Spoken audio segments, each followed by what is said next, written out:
Board university మంచి భవిష్యత్తు కోసం తెలుగు విద్యార్థులు ఇష్టపడే యూనివర్సిటీ.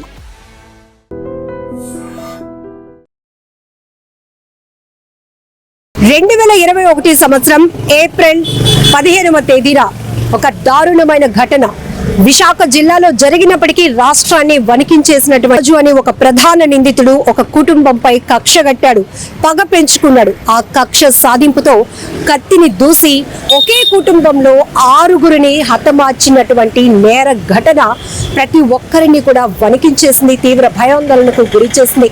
సరిగ్గా కరోనా టైం అది. ఆ సమయంలో తీవ్ర సంచలనం రేపినటువంటి ఈ 6గురుకు సంబంధించినటువంటి హత్యకు సంబంధించి ఇప్పుడు విశాఖ జిల్లా కోర్టు సంచలనమైన తీర్పునిచ్చింది. 4th ADJ additional district judge ప్రధాన నిందితుడు అప్పలరాజుకు ఉరి శిక్ష విధిస్తూ 10,000 జరిమానా కూడా విధిస్తూ తీర్పు వెల్లడించడంతో ఇప్పుడు ఆ బాధిత కుటుంబ సభ్యులు, ఎందుకంటే ఒకే కుటుంబంలో 6గురిని అత్యంత కిరాతకంగా హత్య చేసిన అప్పలరాజు పేరు చెప్తేనే ప్రతి ఒక్కరు చేదరించుకునే స్థాయిలో ఆయన కక్ష ఉంది. అక్కడ అంత పగ సాధించడానికి, అంత కక్ష సాధించడానికి చిన్న చిన్న కారణాలే, పెద్ద ఏదో ఒక విపత్తు లాంటి సమస్య కూడా కాదు.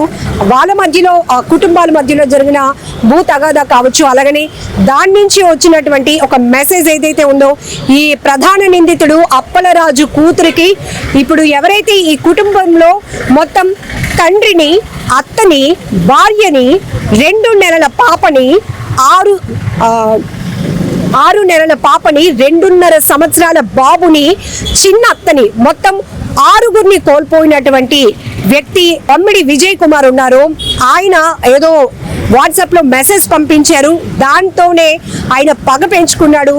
ఎవరు లేని సమయంలో, అంటే ఈ విజయ్ కుమార్ ఇక్కడ ఉండటం లేదు అని గ్రహించినటువంటి ఈ అప్పలరాజు ఆ బమ్మిడి రమణ అంటే విజయ్ కుమార్ వాళ్ళ తండ్రి ఉంటున్నటువంటి ఇంటికి వెళ్ళి కత్తితో అతి కిరాతకంగా పసి పిల్లలు, పాలు తాగే పిల్లలు అని కూడా ఆలోచన చేయకుండా 6 నెలల పాప నిషిత నుంచి 2.5 సంవత్సరాల ఉదయ్, అలాగే ఉషారాణి 35 years, అలాగే రమాదేవి, అరుణ, బమ్మిడి రమణ అనే 63 సంవత్సరాల పెద్దాయిని మొత్తం ఒక కత్తితో ఓచకోత చేసినట్టుగా అందరినీ నరికి పడేసినటువంటి దారుణమైన ఘటనకు సంబంధించి 4 ఏళ్ల తర్వాత 4th ADJ సెన్సేషనల్ తీర్పును వెల్లడించారు. ఈ ప్రధాన నిందితుడు అప్పలరాజుకైతే ఉరి శిక్ష విధిస్తూ ఇచ్చినటువంటి తీర్పు పట్ల కుటుంబ సభ్యులంతా ఆనందం వ్యక్తం చేస్తున్నారు. అప్పట్లో ప్రభుత్వం నుంచి కొన్ని హామీలు వచ్చినప్పటికీ కూడా నాకు మీరు ఇస్తున్న జాబ్ వద్దు, నా కొడుకు ఉన్న ఒక్క కొడుకుకి మీరు చదివిస్తానని హామీ వద్దు, కానీ ఇంతమందిని కోల్పోయినటువంటి నాకు సరైన న్యాయం సత్వరంగా జరగాలి అనే ఉద్దేశంతో ఆయన హైకోర్టుని అప్రోచ్ అయి ఫైట్ కొనసాగించారు. ఈ రోజు 4 ఏళ్ల తర్వాత సంచలనమైన తీర్పు కావడంతో ఆ కుటుంబం అంతా ఒక రకంగా ఆనందం వ్యక్తం చేస్తోంది. కానీ 4 ఏళ్ల క్రితం జరిగిన హత్య నేర ఘటనలకు సంబంధించి ఆ దృశ్యాలు మళ్ళీ ఒక్కసారిగా వాళ్ళు గుర్తు చేసుకుంటూ తీవ్ర కన్నీటి పర్యంతమవుతున్న పరిస్థితి కూడా ఉంది. ఒకసారి వీళ్ళతో కూడా మనం మాట్లాడమైన తీర్పు వెల్లడించింది. ఆ తీర్పుకు సంబంధించి డీటెయిల్స్ తీసుకుందాం. పీపీ గారు మనతో పాటు ఉన్నారు. సార్, 4 ఏళ్లలో ఈ తీర్పు చూడొచ్చు. సో కేసు ఎట్లా? ఇది రేరెస్ట్ ఆఫ్ రేర్ కేసు అని మాకు చట్టంలో ఉందండి. ఆ రేరెస్ట్ ఆఫ్ రేర్ కేసుల్లో దీంట్లో ఒక చిన్నపిల్లలు 2, ఒక సీనియర్ సిటిజన్, తర్వాత ఆ 3 మహిళలు. సో ఇది రేరెస్ట్ ఆఫ్ రేర్ కేసు కిందకి వస్తుంది కాబట్టి దీంట్లో డెత్ పెనాల్టీ ఇవ్వాలని చెప్పి కోర్టు వారిని కోరడమైనది. ప్రాసిక్యూషన్ వారి తాలూకా ఆర్గ్యుమెంట్ సాటిస్ఫై అయిన తర్వాత అవును ఇది రేరెస్ట్ ఆఫ్ రేర్ కేసు కిందకి వస్తుందని భావించి ముద్దాయికి మరణదండన విధించడం జరిగింది. సార్, అప్పలరాజులో ఏమైనా నేను చాలా క్షమించరాని నేరం చేశాను అలాంటి పశ్చాత్తాపం ఏమైనా? అలాంటి రిమోర్స్ ఆయన దగ్గర ఏం లేదండి. ఆయన మొదటి నుంచి మేము ఆర్గ్యుమెంట్ లో కూడా ఇదే చెప్పుకొచ్చాం.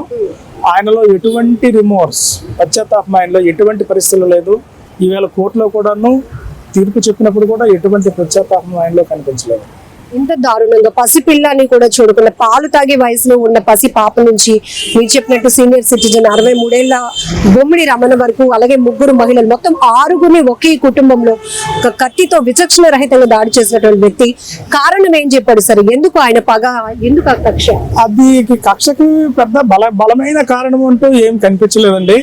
అది ఇక్కడ ఈ మొదటి చనిపోయినటువంటి ఉషారా అనే భర్త వాళ్ళ అమ్మాయికి ఏదో ఒక అనుచితమైన ఒక మెసేజ్ పంపించాడు సెల్లో అని చెప్పి కారణమని ప్రాసిక్యూషన్ కథనం అంతే. అప్పట్లో కూడా ఈ కేసు వచ్చినప్పుడు ఫాస్ట్ ట్రాక్ కోర్టు ద్వారా ఈ కేసుని ప్రత్యేకంగా డీల్ చేయాలి, ఇమీడియట్ గా అతనికి శిక్ష పడాలి అనేటటువంటి డిమాండ్ కూడా వెల్లువెత్తింది. ఈ నేపథ్యంలో 4 ఏళ్ల వ్యవధిలోనే ఈ శిక్షకు సంబంధించినటువంటి తీర్పు వెళ్లడం ఏం చెప్తారు? అంటే దీంట్లో చాలా మంది సాక్షులు ఉన్నారండి, దగ్గర 200 మంది సాక్షులు ఉన్నారు. ఇది ఫాస్ట్ ట్రాక్ కోర్టులో పెట్టుంటే అయి ఉండేది కానీ అంత ప్రత్యేకమైనటువంటి అవసరం అయితే లేదు. ప్రభుత్వం వారు కూడా దీనికి అంత అవసరం లేదని భావించిందేమో, మరి మాకైతే తెలియదు. మొత్తమైన మా కోర్టులో మేము తొందరగానే చేసామని మేము అనుకుంటున్నాం. చూసాం ఈ కేసులో మొత్తం మీరు ఎంతమందిని అంటే అంతమందిని కోల్పోయారు. నాన్నను కోల్పోయారు, భార్యను కోల్పోయారు, 2 పసిపిల్లల్ని కోల్పోయారు, అలాగే మీ అత్తగారు, మీ చిన్నత్త. ఈ కేసుకు సంబంధించి ఇప్పుడు కోర్టు ఇచ్చినటువంటి తీర్పు మరణ శిక్ష ఇచ్చారండి. మరణ శిక్ష 10,000 రూపాయలు జరిమానా వేశారండి. మాకు కోర్టులో ఇక్కడ న్యాయం జరిగిందండి. మా పీపీ గారు ఖజానారావు గారు చాలా బాగా వాదించారు, బాగా వాదించి మాకు న్యాయం చేశారండి. అలాగే పోలీస్ డిపార్ట్మెంట్ వారు కూడా బాగానే సాయం చేశారండి. నాకు ఆ హామీ లేదు, నాకు ఉద్యోగం వద్దు, మా అబ్బాయిని కూడా మీరు చదివించవద్దు, నాకు ఫాస్ట్ ట్రాక్ కోర్టు పెట్టి చేయమని మొత్తం తిరిగాను. ఎక్కడ తిరిగినా కూడా నాకు ఎక్కడ న్యాయం జరగలేదు.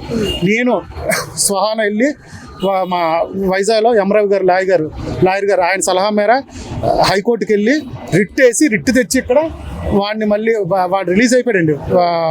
1.5 yearకి రిలీజ్ అయ్యాడండి. రిలీజ్ అయిపోయాడండి. నేను హైకోర్టులో రిట్ వేసి వాడి వల్ల మాకు ప్రాణహానందం చెప్పి మళ్ళీ వాడిని వెంటనే పంపించి కేసు ఎంచి త్వరగా చేయమని లాస్ట్ December 25th చేయమని హైకోర్టు ఆర్డర్ ఇచ్చిందండి. అంటే కుటుంబంలో 6గురిని కోల్పోయారన్న బాధ ఒకవైపు అయితే, ఇన్ని హత్యలు చేసినటువంటి వ్యక్తి మళ్ళీ మీ కళ్ళెదుటే తిరుగుతూ ఉన్నప్పుడు ఆ పెయిన్ ఎట్లా ఉంటుందో మాకు అర్థమైంది. సో ఆ టైంలో మీకు ఇచ్చినటువంటి ఆఫర్స్ ఏవి వదులుకొని పూర్తిగా మాకు న్యాయం సత్వరంగా జరగాలి అని చెప్పి రిట్ వేసి అక్కడి నుంచి తెచ్చి ఇక్కడ రిట్ వేసిన తర్వాత December 25th అవ్వాలంటే అవ్వలేదండి. మళ్ళీ అంటే సాక్షులు ఎక్కువ ఉండబట్టి టైం తీసుకొని ఇప్పుడు మాకు తీర్పిచ్చారు చూడండి. అయినా ఈ కేసులోని 2 ప్రధానంగా చెలిపోయిన కనకరాజు గారు, మా మాయ గారు, పరాయి విశ్వనాథ్ అని కేసు అయిన కాడి నుంచి 5 సంవత్సరాల్లోనే ముద్దాయి వాయిదాకు వచ్చాడో లేదో తెలియదు కానీ ప్రతి వాయిదాకి అటెండ్ అయ్యి కేసు గెలపేందుకు కారణం వీళ్ళిద్దరేనండి. ఒకసారి ఫొటోస్ చూస్తే ఎంత బాధాకరమో, ఒక్కసారిగా జిల్లానే కాదు రాష్ట్రాన్ని కూడా వణికించినటువంటి అతి ఘోరమైన నేర ఘటన ఇది. ఇక్కడ కనపడుతున్నటువంటి ఆ వ్యక్తే ఈ అప్పలరాజు.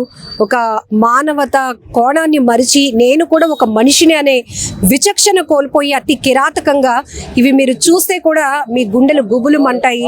బట్ ఈ పిల్లలు 6 నెలలు పాప అండి, ఇందులో చూపిద్దాం. 6 నెలలు పాప. ఈ పాపని తల నరికేశాడండి మేడం. ఇక్కడ బొమ్మిడి రమణండి, ఈయన స్నానం చేస్తాడు, ఉదయం డ్యూటీకి వెళ్ళిపోవడానికి స్నానం చేస్తే బాత్రూంలో స్నానం చేస్తుంటే అతను ఫస్ట్ ఏం చేశారంటే ఈ పాప ఫస్ట్ వర్షాన్ని చంపాడండి. ఈవెన్ చంపాడు ఫస్ట్ బయట అదే మెడ చెయ్యి అడ్డు పెడితే బాబాయ్ చంపొద్దు అన్నా సరే, బాబాయ్ చంపొద్దు నువ్వు బాబాయ్ అన్నా చేతులు నరికేశాడండి. నరికేసి మెడ నరికేసి ఈవిడ వర్షాన్ని ఫస్ట్ కల్లాపు జల్లడానికని వచ్చిందండి. ఇప్పటికి కూడా వాళ్ళ ఇంటి దగ్గరికి మేము వెళ్తుంటామండి, మోటార్ చేయడానికి, ఇల్లు ఎలా ఉందో చూడడానికి వెళ్తాను. మాది శివాజీపాలెం. వెళ్ళేటప్పుడల్లా అక్కడ అమ్మాయి పట్టుకున్న తెపాలు మాకు గుర్తుకొస్తుందండి. చీపురు కూడా పట్టుకుంటాం, ఎందుకంటే అమ్మాయి ఫస్ట్ పట్టుకుంది చనిపోయేటప్పుడు. అవే పట్టుకొని కల్లాపు జల్లడానికి వచ్చినప్పుడు బాబాయ్ చంపొద్దంటే చంపేశారండి. అక్కడి నుంచి లోపలికి వెళ్ళాడండి. లోపలికి వెళ్ళి ఈ పాపని ప్యాక్ కోసారండి. 6 నెలలు పాపని ప్యాక్ కోసారండి. అక్కడి నుంచి ఆడు ఊరుకోకుండా లోపలికి వెళ్ళి ఇక్కడ బెడ్రూమ్లో రమాదేవి ఉందండి. ఈవిడండి రమాదేవి బాబు, 2 సంవత్సరాల బాబు రమాదేవి. ఈ రమాదేవి ఏమొచ్చి ఆ బెడ్రూమ్లో ఉంటే వీడు కత్తి పట్టుకెళ్ళి రమాదేవి అన్న ఆవిడకి పేగులు మొత్తం తీసారండి. ఇగో పేగులు నేను చూసాను. వాళ్ళు తీసేసి ఈ బాబుని కూడా నరికేసి అక్కడి నుంచి బాత్రూంలోకి మా బావ ఈ బొమ్మిడి రావణ స్నానం చేస్తున్నాడండి. బట్టలు లేవు ఆయన మీద. ఆ రోజు మీరు కూడా వచ్చారు, అందరూ మీడియా వాళ్ళు కూడా చూశారు. ఆయన ఉంటే బట్టలు ఆయన స్నానం చేస్తుంటే ఈ అరుణాన్న ఆవిడ అన్నయ్య రక్షించండి అని చెప్పి పరిగెట్టిందండి. అవతల గోడ ఉందండి, గోడ లేకపోతే ఈవిడ కొద్దిగా సేవ్ అవ్వనండి. అంటే మేము అనుకుంటాం అలాగని. అక్కడ గోడ అది లేదు, బయటకు వెళ్ళడానికి ఛాన్స్ లేదు. వెంటనే మా బాబుకి తలుపు కొడితే తలుపు డోర్ తీశారండి. తీసేటప్పటికి ఈడు అప్పలరాజు వెళ్ళండి మా బావని శుభ్రంగా నరికేశారండి. కత్తిరి ఇవ్వండి మా బావ వెళ్ళండి. ఇలా నరికేస్తే ఆయన మీదే ఈ అరుణ కూడా పడిపోయి ఉందండి. అరుణ ఈమె కూడా మెడది నరికేసి చేతులు నరికేసి జిందాబిద్దం చేశారండి. బాత్రూంలో ఉన్నారండి. సైట్ నీకు ఇవ్వను, నువ్వు ఉండు లేదని వెళ్ళిపోనాడు. అప్పటికి మా మేనల్డ్ ఏంటంటే అదే ఊర్లోనూ యాక్చువల్గా మా సమాజ్ అక్కడికి వెళ్ళి స్థిరపడ్డాడండి. స్థిరపడి టైల్స్ పని చేసుకుంటే రోజుకి ఒక 20 మంది 15 మంది ఈ లేబర్ వచ్చారు. సొంతూరు విజయ్ది మా మేనల్డ్ సొంతూరు అక్కడికి వెళ్ళండి, మా శివాజీపాలెం. మా అక్క చనిపోతే అక్కడికి వెళ్ళాడు. అక్కడ ఒక ఆవిడ మా బావగారు మ్యారేజ్ చేసుకుంటే అక్కడ సెటిల్ అయ్యారు. సెటిల్ అయితే వీళ్ళు ఏంటంటే ఎక్కడి నుంచో వచ్చి ఇక్కడేంటి ఈ విజయ్ దగ్గరికి ఉదయం సాయంత్రం లేబర్ వచ్చారండి పనికి వచ్చి డబ్బులు తీసుకెళ్ళేవారు. అందరూ ఈయనతో తిరిగేవారు. ఈ రేటు ఇక్కడ ఎంతమంది ఉండడం, ఈయన దగ్గర ఎంతమంది అనేది కక్ష కట్టుకున్నాడండి. కక్ష కట్టుకొని మీరు ఈ ఊరు వదిలేసి వెళ్ళిపోయినా 2-3 సార్లు బెదిరించాడండి. మా వాడు వెళ్ళలేదు. అంటే మేము ఎక్కడికి వెళ్ళిపోతాం, ఇల్లు అది అక్కడే కొనుక్కున్నాడండి. కొనుక్కొని స్థానికంగా ఉన్నారు. ఉన్నప్పటికీ నీకు లాభం లేదని చెప్పి రేట్ చేశారంటే ఆ అమ్మాయి మెసేజ్ అయితే ఆడే పంపించారు. అంటే అన్నీ ఫేక్ అండి అన్నీ పంపించి రేప్ చేయని చెప్పి కూడా అరెస్ట్ చేయించారండి. ఆ వేదిక కోర్టు కూడా ఇక్కడికి వచ్చి ఏమీ లేదు, ఆ కేసు కూడా ఏమీ లేదు చేసి వాడు అలా కక్ష కట్టుకొని చంపుతానని చెప్తే వీళ్ళు మేము పంపించాను విజయవాడ. పంపించేస్తే ఈ పెళ్లి కార్డులని పంచడానికని వీళ్ళ పాపకి పెళ్ళి అండి. వీళ్ళ పాపకి పెళ్ళి అని చెప్పేసి వీళ్ళంతా వచ్చారండి.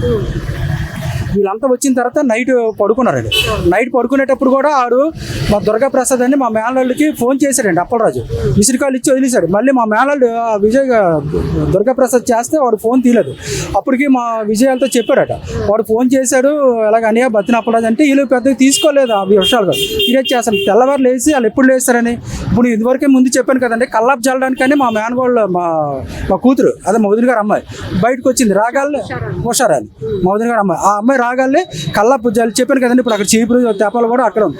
అది జల్లుతప్పుడు బాబాయ్ నువ్వు చంపొద్దు బాబాయ్ అని చెప్పి దండం పెడితే చేతులు నరికేశారండి, ఎగిరిపోయాడు. అక్కడ నరికేసి ఇక్కడ మొండమని నరికేశాడు. అక్కడ నుంచి ఇంకా లిక్ష దగ్గరికి ఇంకా లోపలికి వెళ్ళి అందరినీ చనిపోయారు. అంత దారుణం అండి. రమణ గారు మీ నాన్నగారు కదండి. ఈ కుటుంబంలో మీరు ఈ 6గురిలో ఎవరెవరిని కోల్పోయారు? మా వదిన, మా నాన్నగారు, మా మేనగోళ్ళు, మేనల్లుడు, 2 మేనత్తలు అతి దారుణంగా చంపేశారు మేడం. మా అన్నయ్యకి ఇప్పుడు ఎవరు లేకుంటే ఒంటరి దిక్కు అయిపోయింది మేడం. వండి పెట్టిన వాళ్ళు కూడా లేరు. ఆ పిల్లల్ని కూడా ఆటో వేసుకొని కష్టపడి ఇంట్లో వండుకొని పిల్లల్ని స్కూల్కి పంపించుకుని పరిస్థితి చేశాడు మేడం. ఇంట్లో 6 దిక్కు లేకుండా వాడికి మేము బాగుండడం చూడలేక వాడు అలా చేశాడు మేడం. మా చిన్నప్పటి నుంచి మా అమ్మమ్మలు మా పెద్దమ్మలే పెంచారు మేడం. పెంచుకోవాలని మా నాన్నగారికి పెళ్లి చేయడంతో ఆ ఊరు వెళ్ళాం మేము. వెళ్ళిన తర్వాత మా అన్నయ్యకి పెళ్ళి అయిన తర్వాత మేము బాగుండడం చూసి వాడు చూడలేక అతి క్రూరంగా చంపేశాడు. మా మేనత్తని మధ్యకి చీరేశారు మేడం. చీరేసి పేగలు బయటకు మేనగోడలు పేక కోసం మరి చంపారు. మేనల్లుడు అందరూ మా నాన్నగారిని అయితే మొక్కలు చేస్తారు మేడం. వాడికి ఈరోజు గురుశిక్ష పడింది. మాకు చాలా సంతోషంగా ఉంది. ఆ లాయర్ గారికి శతకోటి నమస్కారాలు పెట్టారు. మాకు చాలా మంచి చేశారు. మాకు ఈరోజు న్యాయం జరిగింది. ఆ రోజు న్యూస్ కవరేజ్లో మేము వచ్చాం. మీ వదిన వాకిట్లు కడగడానికి ముగ్గు వేయడానికి వెళ్ళి 5 గంటలకి వేరే ఊరు వెళ్ళి మా నానమ్మ గారి ఊరు వెళ్ళి కార్డు వేద్దాం అనేసి తొందరగా లేసారు మేడం. వచ్చి వాకిలి కడి ముగ్గు వేద్దామంటే అప్పటికి వాడు అలా చేశాడు మేడం. వద్దు బాబాయ్ అని చెప్పి నమస్కారం పెడుతుంటే వాడు చెయ్యి నరికేశాడు. మేము ఆ టైంలో అక్కడ లేం మేడం, రాజమండ్రిలో ఉన్నాం. మేము వచ్చేటప్పటికి ఇలా జరిగింది. అంత పగ ఏంటి? పాలు తాగే పసిపిల్ల అని మనం చూస్తేనే తెలుసు. వాడు ఇదే కాదు మేడం, ఇంతకు ముందు కూడా వేరే హత్య కూడా చేశాడండి మేడం. మేము ఇంత మేడం ఆ ఊరు వచ్చి మేము బాగుపడిపోయామని చూడలేక భూమి సమస్యలోనే మాకు ఇలా చేశాడు మేడం. వాడికి మాత్రం శిక్ష వెంటనే ఇప్పుడు హైకోర్టుకి వెళ్ళింది అంటున్నారు కాబట్టి వెళ్తుంది కాబట్టి వాడికి బేగా ఉరిశిక్ష పడేలా చూడాలి మేడం. సో ఇప్పుడు మనకి జిల్లా కోర్టులో ఈ తీర్పు వచ్చింది మేడం.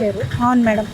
ఇప్పుడు హైకోర్టుకి వెళ్తే అక్కడ పడుతుంది అంటున్నారు, కానీ బేగా పడేలాగా చేయాలి మేడం గవర్నమెంట్. కానీ ఈ ఘటన జరిగినప్పుడు ఇప్పుడు ఎవరైతే బాధితుడు బమ్మిడి విజయ్ కుమార్ గారు ఉన్నారో, బమ్మిడి రమణ అని విజయ్ కుమార్ గారు వాళ్ళ తండ్రి, ఉషారాణి అని విజయ్ కుమార్ వాళ్ళ భార్య, అలాగే నిషిత 6 నెలల పాప విజయ్ వాళ్ళ పాప, అలానే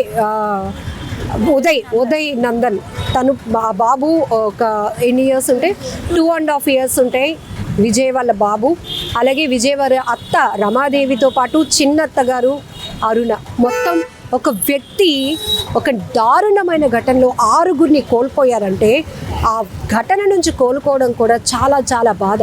మీకు ఉద్యోగం ఇస్తామని, లేకపోతే పిల్లలు ఒక్కగానొక బాబు మిగిలాడు తను చదివించే బాధ్యతలు తీసుకుంటామని ఎన్ని హామీలు ఇచ్చినా లేదు.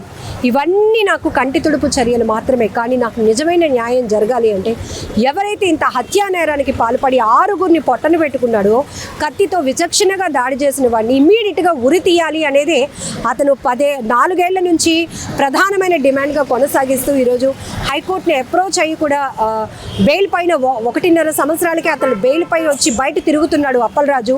ఆ విషయాన్ని జీర్ణించుకోలేని వీళ్ళు మాకు ఎలాంటి సహకారాలు వద్దు, కానీ వాడికి మాత్రం ఉరిశిక్ష వేయండి అంటూ ఫైట్ చేస్తూ వచ్చారు. ఈరోజు 4th ADJ విశాఖ జిల్లా కోర్టు నుంచి అయితే సంచలనమైన తీర్పు వెల్లడైంది.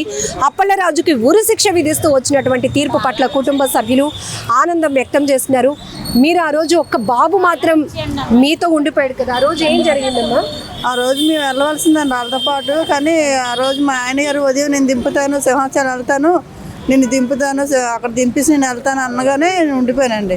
నేను ఉండిపోయానని తను ఉండిపోయాడు, అబ్బాయి ఉండిపోయాడు. లక్ష్మీ అమ్మ తెల్లవారు వస్తుంది కదా, తాత తీసుకొస్తారు, వాళ్ళతో నేను వస్తాను అమ్మ అనేసి ఆటో ఎక్కినోడు దిగిపోయాడు తను కూడా. అలా ఉండిపోవడం వల్ల తెల్లవారు వెళ్దామని బయలుదేరాం. తెల్లవారు 5 గంటలు వేసి బయలుదేరి వస్తున్నప్పటికీ మాకు ఇలాగ న్యూస్ తెలిసిందండి. సో ఆ క్షణం ఉదయం సింహాచలం వెళ్దాము ఆ కారణం వల్ల మీరుండిపోయారు. మీతో పాటు ఉషారని వాళ్ళ బాబును కూడా ఉంచేసింది కాబట్టి వాడైనా ఉన్నాడు. లేదంటే ఆ బాబు కూడా ఆడికి దక్కపోను. ఆ మెయిన్ కారణం ఏంటంటే ఆ ఊరు వెళ్ళి విజయకిరణ్ హోదాగా బతకడం, స్థలం కొనుక్కొని ఇల్లు కట్టుకొని ఒక హోదాగా బతికాడు. అక్కడ ఒక హోదాగా ఉండడం చూడలేక ఆ ఇల్లుని కూడా అడిగాడంట. 3 లక్షలు ఇస్తాను, ఇల్లు ఇచ్చి నాకు, లేదంటే నేను ఈ ఊర్లో ఉంచుకుని చేస్తాను అని ఏటేటో చెప్పాడంట. అలాగే చేశాడు. లాస్ట్కి ఆ ఊరు వదిలి చెలిపెట్టేట్టే చేశాడు. ఆ కుటుంబమే లేకుండా చేశాడు.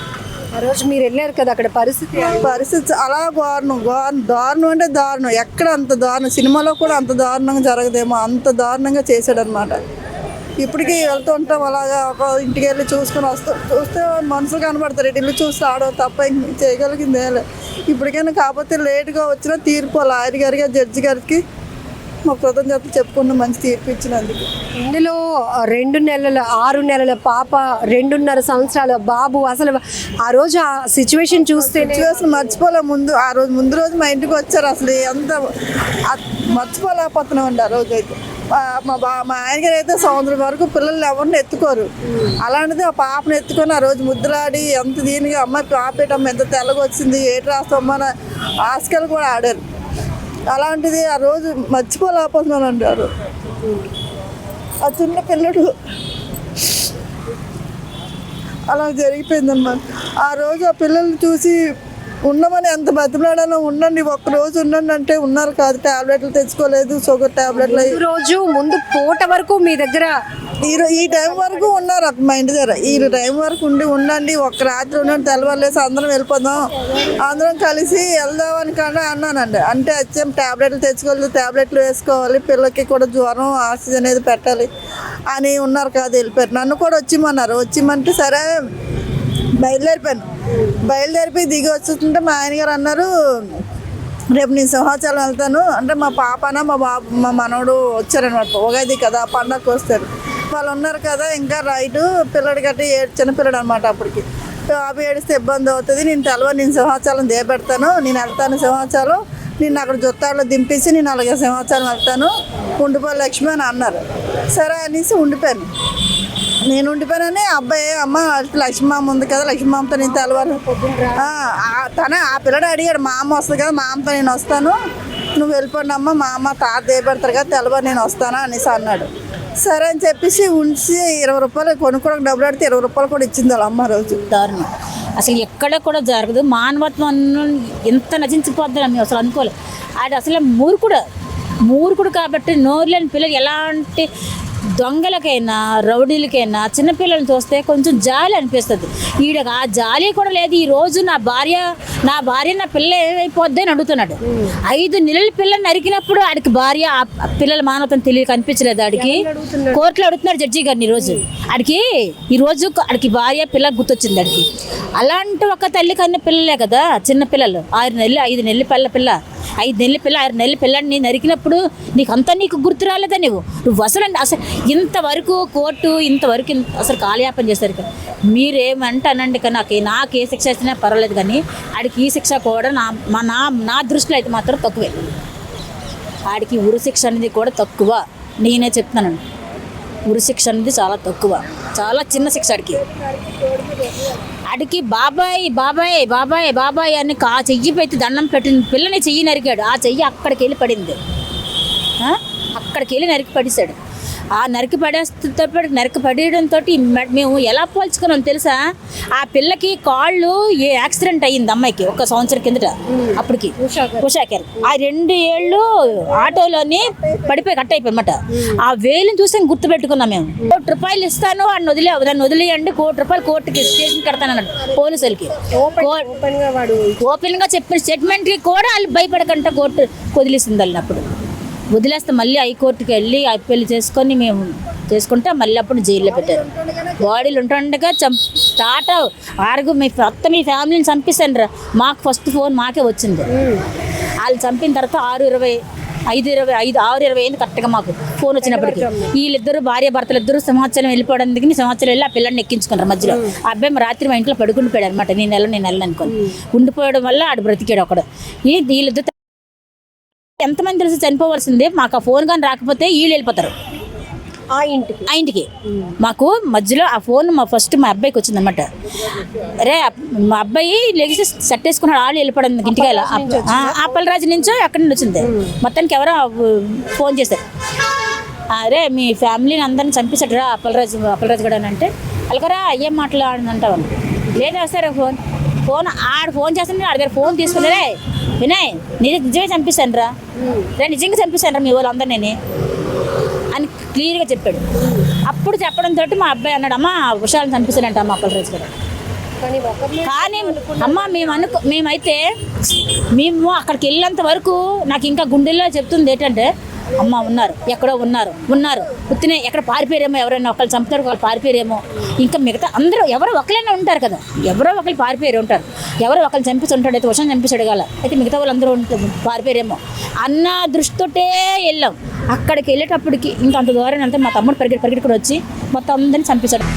నిజంగా ప్రస్తుతం ఉన్నటువంటి సమాజం దేనికి ప్రయారిటీ ఇస్తుంది? ఆర్థిక సంబంధాల చుట్టూ మాత్రమే తిరుగుతుంది. మళ్ళీ ఎన్నికలంగానే చాలా విరక్తి కలుగుతుంది.